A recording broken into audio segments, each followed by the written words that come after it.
may sakit ngayon si Mama, naisipan namin i-prank namin siya. Kinwari, wala na siyang gamot. Ito nga pala ang kanyang gamot. Itatago namin to at order kami ng higanting gamot at ayun ang ipapainom namin.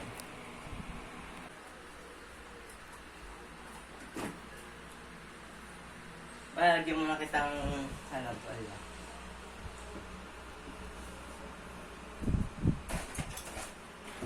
Wala ka ng gamot. Order na ako. Okay naman, naka-order na. Hello? Ito ba po si Rysel? Opo, bakit po? Ito po yung ina-deliver niyang gamot sa Lalamove. Ay, parating na po. Opo, malapit na po ako. Saan po banda yan? Doon po sa malapit sa mosque. Ano pong number ng bahay? 4653 po. Kanang kaliwa? Kaliwa. Unang kanto ba? Opo.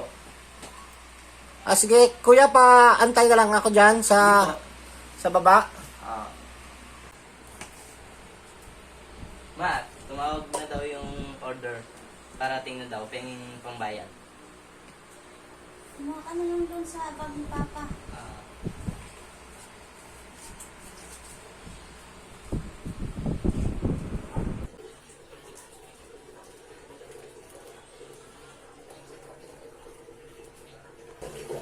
Ito po yung order. Ay, sige po. Kano po lahat?